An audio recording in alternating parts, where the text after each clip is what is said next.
Darker Pastures is a prairie gothic horror anthology and contains scenes and themes which some listeners may find distressing.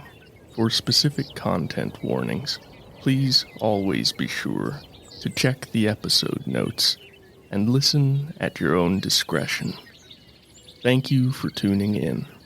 I hope you enjoy today's humbly hideous offering.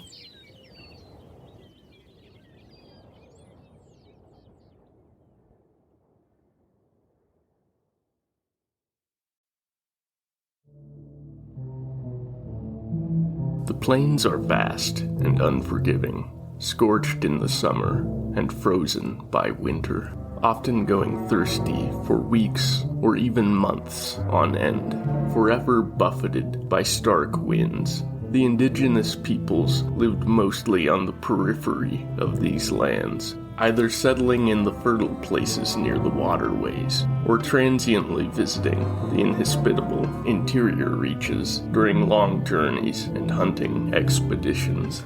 The European settlers who displaced them showed no such wisdom and tried to bring their vision of progress even to the harshest corners. Communities on the prairie are broken, shaped by hardship and isolation. Their scars run deep and across generations. A culture of austere self-sufficiency and puritanical pride has stilled the tongues of sufferers, burying shameful secrets in the dark where they can fester.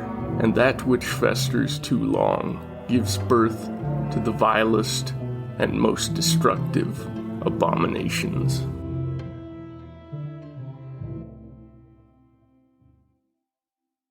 Episode 2: Black Hole Eyes.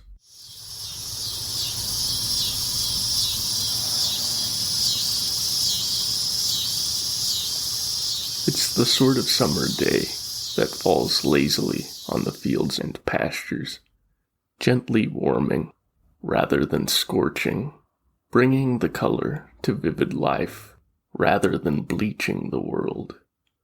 Little Emma sits at the edge of the yard, at the corner where it meets the road and the cornfield.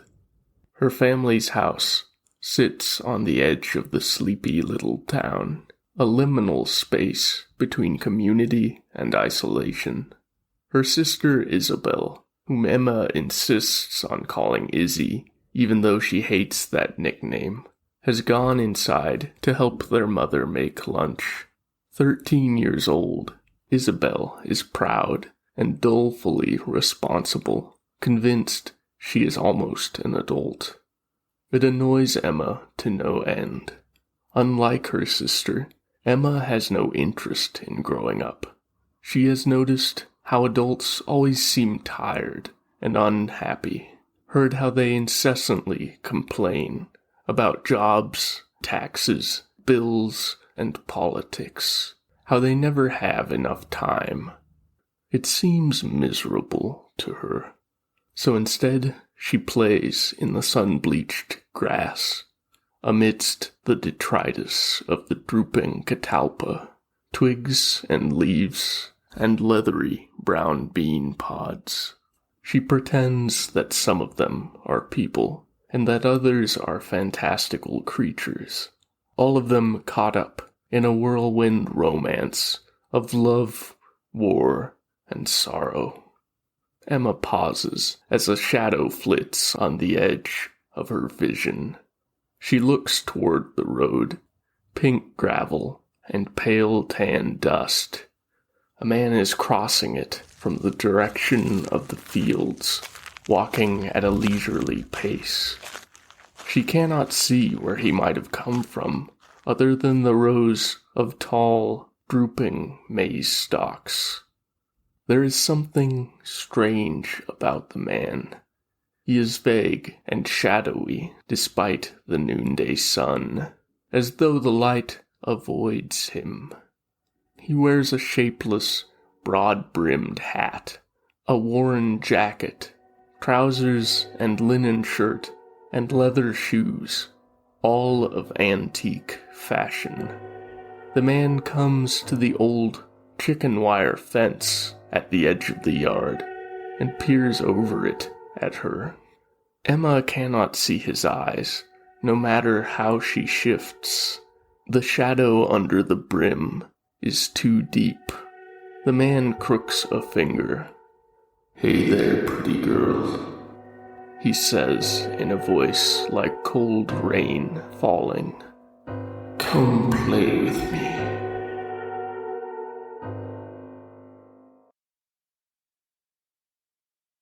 Isabel sits on the front steps, turning up the music as the voices from the house reach a crescendo. It has been this way for the past 2 days, ever since Emma disappeared. Isabel begins to cry again, tries to swallow her sobs. She knows it's her fault, that she should never have left her little sister alone outside. Now her family is destroyed, the love broken between her mother and her father, between her and her parents. She misses Emma's gap-toothed grin, the silly voices she would make as she played. Isabel would never have told her, but Emma was very talented at mimicking accents, a skill which Isabel found remarkable in someone so young, so sheltered from the wider world. They've gone searching 7 times already, combing through the town and the fields and pastures around it, with over 20 volunteers and police officers. Every time they go out, Isabel has to tamp down that faint hope that flickers in her depths. And when they come home aching and spent, she feels cold and empty and wants to sleep without dreaming, without waking to the absence that fills the house like a physical presence now.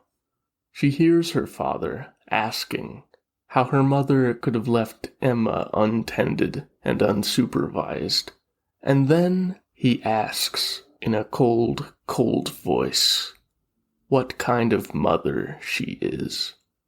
Her mother makes no reply. Isabel turns off her music, even more disturbed by the silence than by the loud argument which had preceded it. She is about to stand and creep inside when she catches in her peripheral vision movement beyond the fence. It is Emma, walking down the unpaved road toward the house. Isabel stands and stares in disbelief, not daring to let the rush of giddy relief take grip until she's certain she's not mistaken, not imagining the vision before her. But it is Emma, without a doubt. She walks calmly and directly toward the house. Leaping down from the steps, Isabel runs toward her, laughing aloud in surprised delight. But as she reaches the yard gate, her steps slow involuntarily. There is something odd about Emma's movement, her posture. It's not quite dazed, but there is an absence, a vacancy there, that sours Isabel's joy. She calls to her little sister, asking if she is okay. Emma looks up at her, stops in the roadway, and smiles. Her eyes are too large, too dark. Isabel feels very cold, despite the late summer day. Feels like burying her whole body in blankets and never looking out again. Her legs twitch, her body aches to flee back into the safety of the house. Isabel suppresses her screaming instincts, undoes the gate latch, and goes out to wrap her sister in a warm embrace. Emma accepts this wordlessly, just as she accepts Isabel's hand, accepts being led toward the house. Walking through the front door and into the living room, where their parents stand dumbfounded at the sight, Isabel thinks that this should be a triumphant moment, that she should feel like she is glowing as gold as the sun. But there is something else there, in that room with them, something that swallows the light.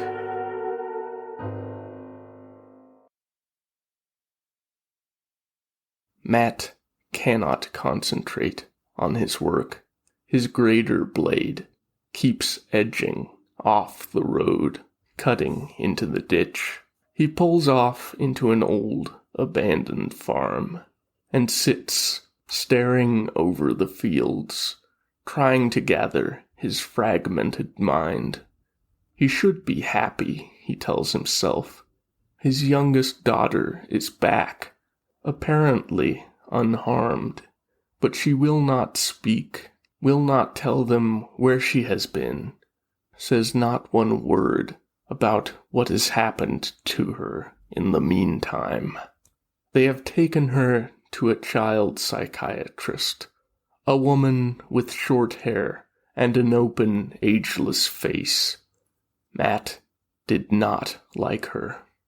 She had told them afterward that she'd learned very little, but that was not unusual in these cases, that they took time, and that she suspected something serious had happened, something that required further processing. Processing was the word she had used, and Matt disliked that too.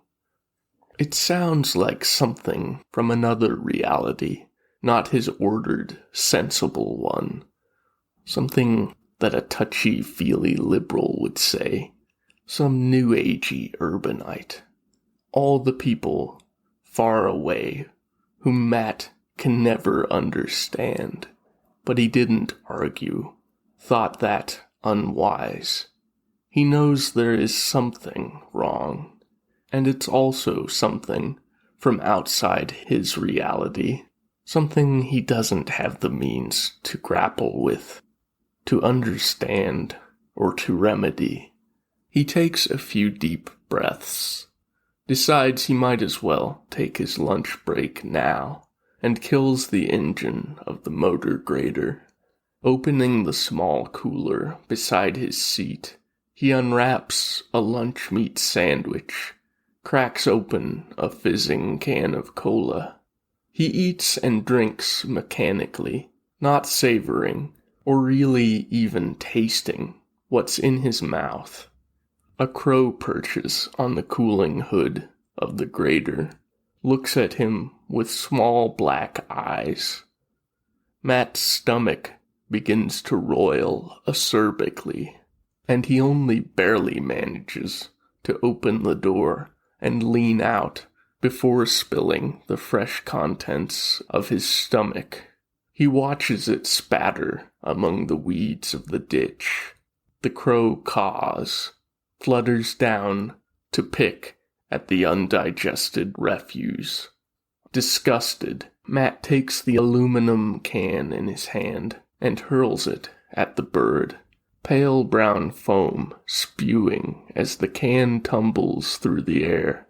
The crow nimbly avoids its arc, flutters up to perch on a power line on the other side of the road.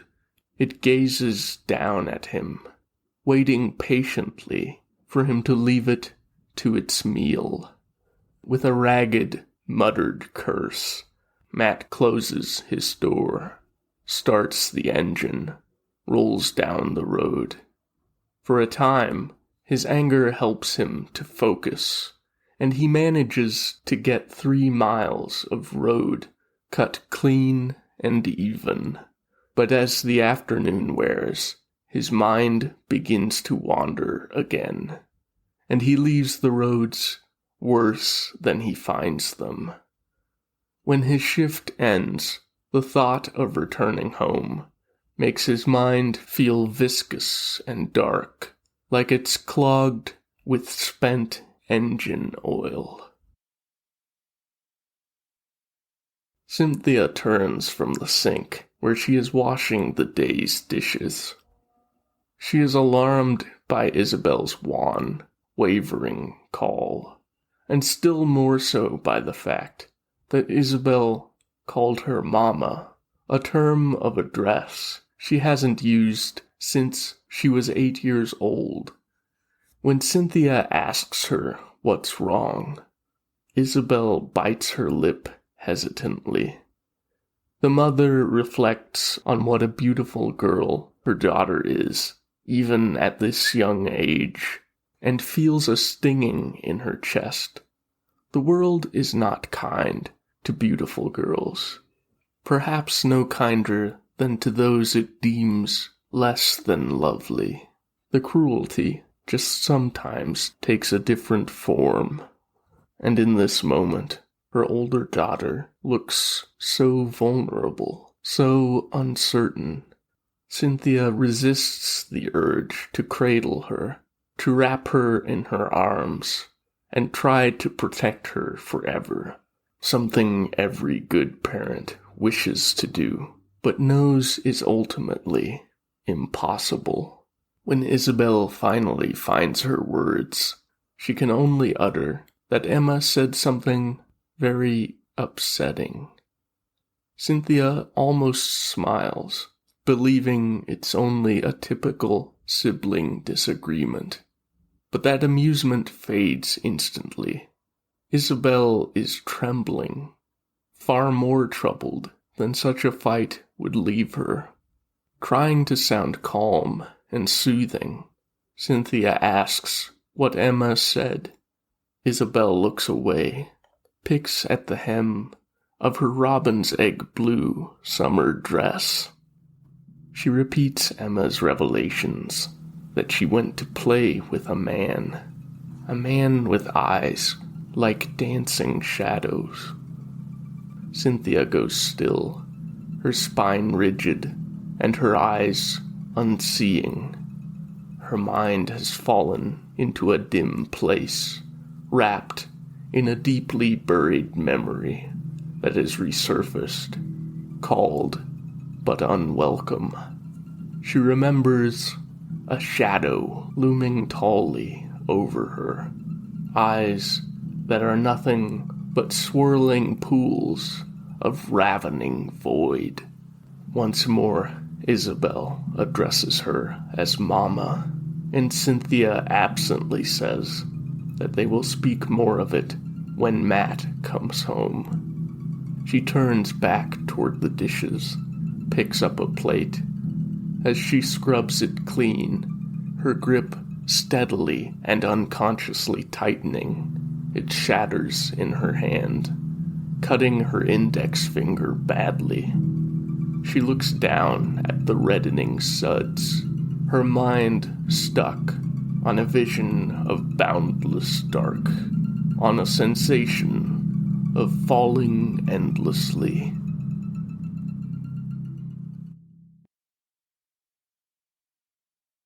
Emma and Isabel sit on the floor of the older girl's bedroom. Emma's dolls and stuffed animals spread around them, untouched. Isabel had fetched them, a few at a time, hoping the right one, or the right combination, might spark Emma's interest, bring back the light of vivid personality that Isabel had not previously been aware she'd cherished so deeply, and which she now regrets having resented and felt annoyance toward. But Emma only sits, staring blankly at her with those eyes that seem all pupil, an expression that is almost like a faint smile rests statically upon her features, but it is without life or warmth, and Isabel is ashamed that she cannot look for more than a few seconds at her sister's face. Their parents have left the house, saying it was necessary, but carefully avoiding any specifics. Isabel rocks back and forth as she sits, restless, yearning every moment to hear the sound of their voices and steps on the narrow concrete path through the yard, to hear the latch of the front door shifting. She realizes that she is afraid of her sister now, that she cannot look into Emma's eyes, because it sends a chill down her back and through her limbs, sets her heart pounding. And, having become aware of this, she tries to overcome this fear, and forces herself to look into Emma's face, into the pupils that are like holes in the universe. Emma sits still, smiling blandly back, and Isabel's vision reels. There are no irises. The entire cornea is black, and the longer Isabel looks, the more certain she grows that the borders of the over-dilated pupils are convex, that there are actual holes in her little sister's eyes. Once more, Isabel asks her little sister what happened to her. Emma only smiles. Isabel asks again, asks what is wrong with her eyes. Emma's smile widens. Finally, drawing a ragged breath, Isabel asks if she can touch Emma's eyes. Emma offers no answer. Hesitantly, every infinitesimal movement of her muscles and tendons torturous, Isabel leans forward, stretches forth the tip of her left forefinger. It disappears into the non-existent cornea, then the whole finger, then the whole hand. A freezing pain, like ice made fire, shoots up Isabel's arm, and she tries to pull back, screaming. Emma grabs her elbow and holds Isabel in place with an impossible strength. Then she says, "Now it's my turn to play with you." Matt is silent as they leave the psychiatrist's office. He has been silent throughout the consultation, and Cynthia believes she can feel anger radiating from him like infrared light. She murmurs his name softly, but he doesn't answer. Her own temper flares momentarily, but she tamps it down, reminding herself that this is the father of her darling girls, the man she once couldn't wait to marry. But in this moment, he is a stranger to her. He is like a frustrated child, full of uncertainty and helpless, misdirected rage. There are parts of him that are forever closed to her, and parts of herself she realizes now she can never share with him. And suddenly she feels exhausted, hollow. They drive back home in silence.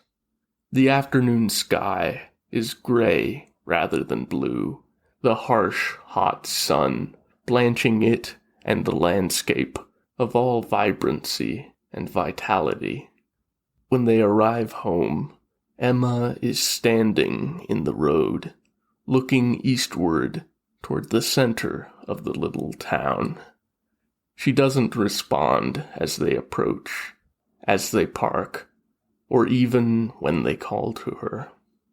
Matt emerges and stands uncertainly beside the car. Cynthia walks toward her youngest, kneels beside her. She asks gently what Emma is looking at. Emma says nothing, doesn't shift her gaze. Cynthia looks away from the girl's eyes, which seem so black and so cold to her. It pains her to see that emptiness in her little girl, that hole that someone gouged in her once vivacious soul. Cynthia turns and tries to follow Emma's gaze. At the corner where the road turns sharply left stands the unmaintained playground of the shuttered grade school, the one Cynthia herself had attended 2 decades prior, before the school districts were consolidated. There are 2 small children, near Emma's age, playing on the old metal monkey bars, painted white and green. Cynthia asks Emma if she wants to go play with them, and Emma nods. Then Cynthia asks if she's maybe a little nervous, if she wants her mother to go with her to meet the other children. Emma shakes her head, and with that Cynthia smiles and encourages her to go and play. She watches as Emma walks slowly, almost somnambulantly, toward the playground. Cynthia moves a few paces into the yard and stands under the catalpa. Matt still stands beside the car, his expression flat, in a way that tells Cynthia he is trying very hard not to let whatever is simmering inside of him come boiling out. In this he seems to fail, and he says in a low, clipped voice that they shouldn't leave her alone. As patiently as she can manage, Cynthia nods, says that she knows that, and that she's going to stay outside to keep an eye on Emma. Matt offers a single, curt nod and retreats into the house. Cynthia moves deeper into the shade of the tree and continues watching the children on the playground, trying to stay out of sight without actively hiding. Emma's back is toward her, so that Cynthia cannot see the little girl's expression.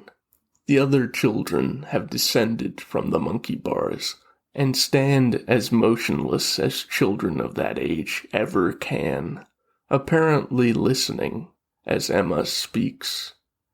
The 3 of them leave the monkey bars and walk across the playground, farther from Cynthia's vantage, toward the little collection of brightly painted old farm implement tires that has stood on the playground for over 30 years now.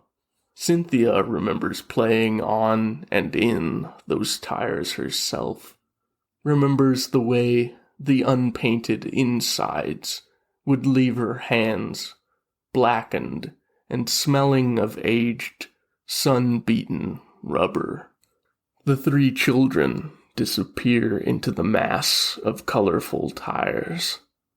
Cynthia feels a strange sensation in her stomach, like something heavy is settling down through her innards and pushing ever earthward. A cool breeze shifts the broad leaves overhead. A ripe bean pod falls, thudding softly in the short green grass. Cynthia rubs at her eyebrows, feeling at once bone-weary and restless. She looks toward the western horizon, expecting subconsciously to see a bank of thunderheads gathering there. But the sky is clear, almost cloudless. Still, she cannot shake the intuitive sense that something is building, something dark and powerful is bearing down on her, her family, and her town. The children do not emerge from the tires. There's no sound from within, no speech, no cries, no laughter. Cynthia thinks that seems unnatural somehow in children of that age, that they cannot help but be loud in play. She stands another minute. 5, 10.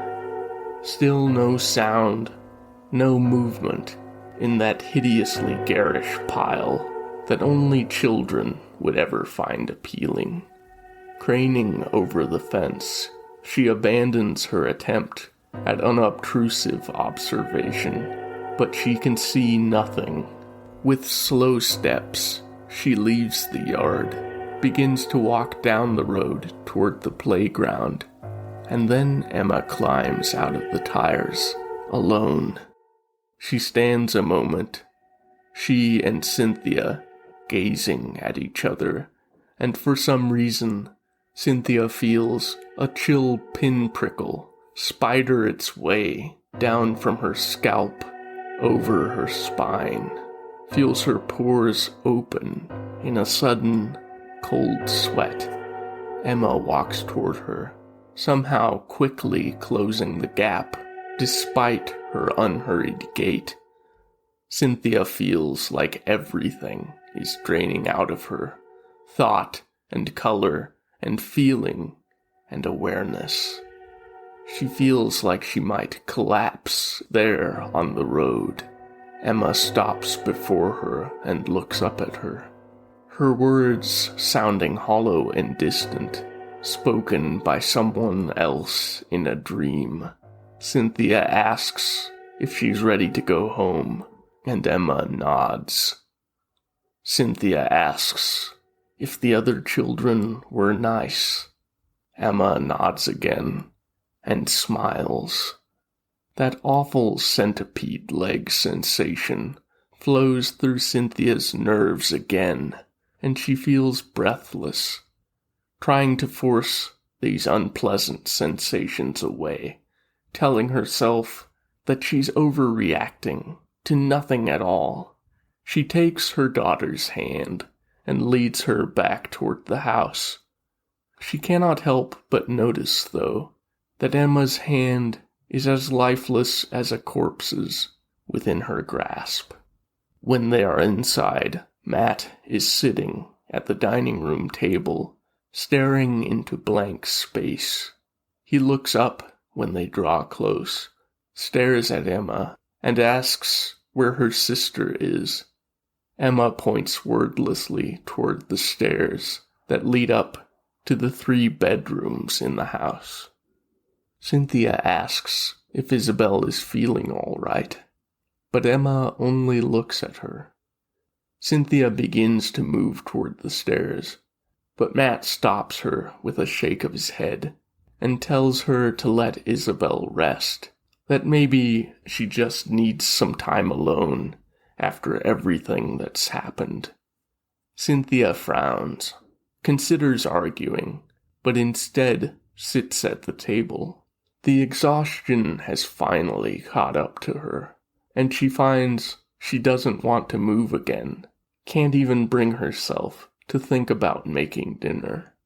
She asks Emma and Matt what they'd say to ordering pizza for supper. Matt only shrugs, and Emma remains silent. Pizza it is, Cynthia decides glumly, feeling very alone, surrounded by her family in her home. Sitting alone at the breakfast table, Matt rubs his temples. His head is pounding, and his sinus feels like it's about to burst with internal pressure.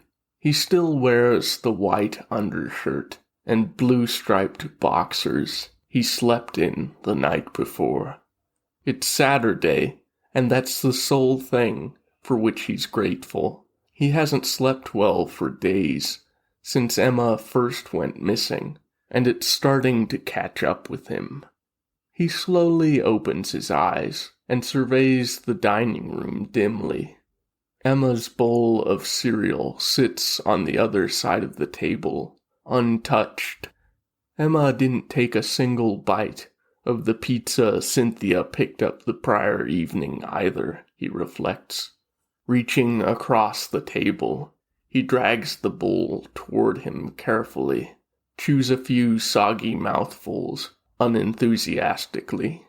The cold cereal seems even more insipid than usual, and he gives up in despair after the fourth spoonful.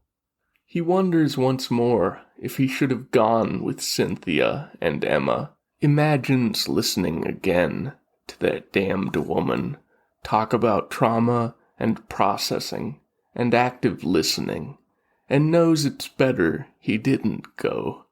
Besides, he's decided he will never again leave one of his daughters alone. Not until they're grown. Maybe not even then. But there's been no sign of life from Isabel's room for almost 12 hours. He decides it's time to check on her, and with a groan he rises, stiffly works his way up the stairs. Isabel doesn't answer when he knocks at the bedroom door, nor when he calls to her. He presses an ear to the smooth, finished wood, hears no sound at all from within. Gripping the doorknob, he turns it, opens the door slowly, so that he won't surprise her in the middle of putting on makeup, or trying on new clothes, or whatever it is that girls at that age do. Matt doesn't really know. Then he stares at the bed, a strangled sound burbling and dying in his throat. Starbursts pop in his vision, and his body feels too light, unreal, ready to dissipate at the slightest breath of air.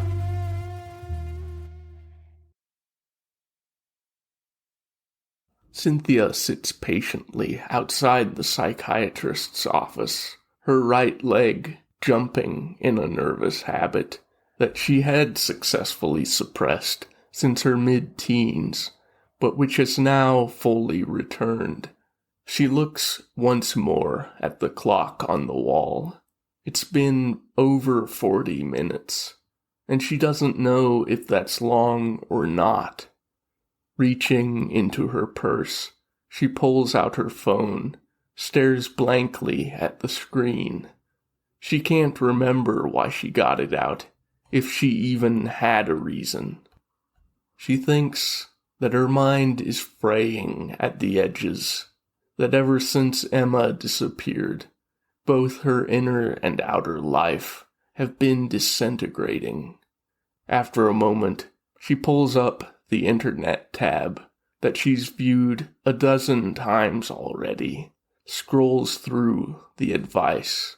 There's so much to remember, she thinks, so many forms the scars on a child's psyche may take. Poring once more over the lines of text about parents blaming themselves, she thinks reflexively that it is her fault, that she must be the worst mother in the world. The faint click of the office door opening cuts through her thoughts and startles her back into the present moment. Cynthia looks up to see Emma emerging from the office, the psychiatrist behind her. They move strangely, languidly, and yet somehow quickly, seeming to slice through time and space. Emma's eyes, Cynthia thinks, look so very wrong, and when she looks into the psychiatrist's face, she sees those same eyes drawing her mind in hungrily. Emma grins and says that they want to play with her.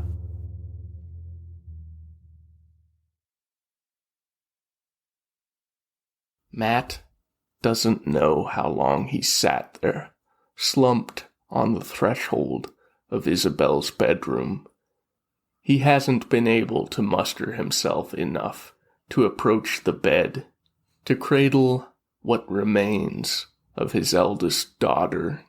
He cannot do that, because going closer, touching her, Seeing her fully would make it all real, and if this is real, his everything is undone. There is the low roar of an engine outside, the sounds of a vehicle pulling into the driveway. He manages to regain his feet, makes it to the hallway window on unsteady legs.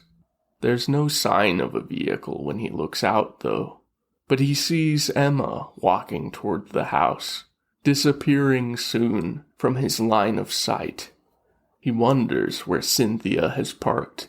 He wonders how he'll tell her what he's found, how he can even ask Emma what happened, without knowing exactly why. He moves into the bedroom he shares with his wife, goes into the closet, and digs the old 20-gauge pump shotgun, the one Cynthia has always felt uncomfortable around, from its hiding place, and loads 4 shells. Then he descends the stairs, steadying himself with one hand on the wall, the shotgun in the other. When he reaches the bottom, he feels unsure of his legs and pulls out a chair from the dining room table, sits facing the doorway. He props the shotgun against the table, out of clear line of sight from the entrance. Then he waits, and finally the door opens and Emma walks in. Her motion seems strange to him, dreamlike in some way he cannot quite articulate. Matt asks her where her mother is. Emma stands there, saying nothing. He asks again, more loudly, where Cynthia is. Emma only smiles. He screams the question, swearing, and Emma finally says, very softly, that she's resting, and that she won't be home today. She walks slowly into the dining room. It's the first time since she returned from her disappearance that Matt has looked her fully in the eyes, and his gut roils at the sight. He feels like he's looking down, down, down, into an infinite abyss. He whispers her name, and she stands there, wordless. Matt now repeats Emma's statement that Cynthia is resting, without intonation. Then he asks where Isabel is.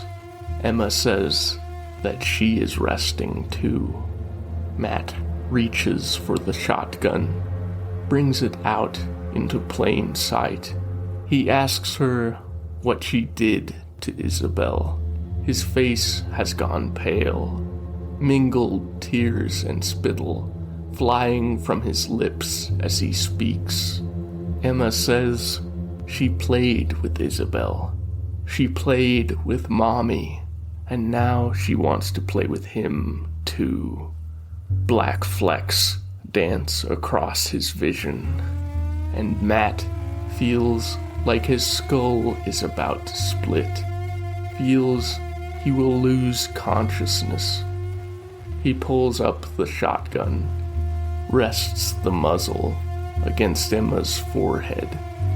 Breathlessly, he asks who she is, repulsed by how frail his voice sounds in his own ears.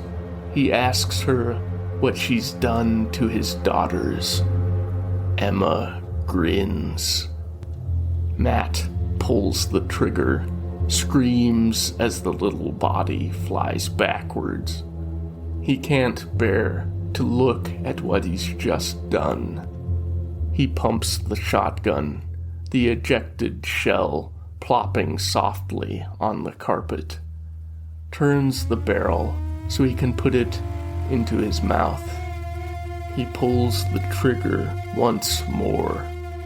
In the silence that follows the thunder, there is a sliding and a creaking sound as the dead weight shifts in the worn wooden chair. Emma, grinning wider still, rises from the floor.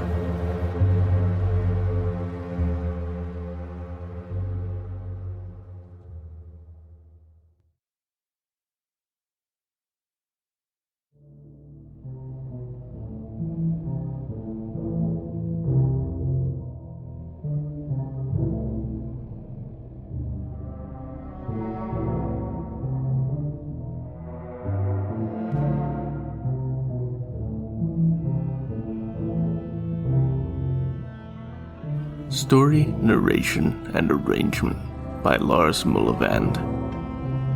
If you enjoyed today's story, please rate, review, and share. Thank you for listening. We'll meet again in darker pastures.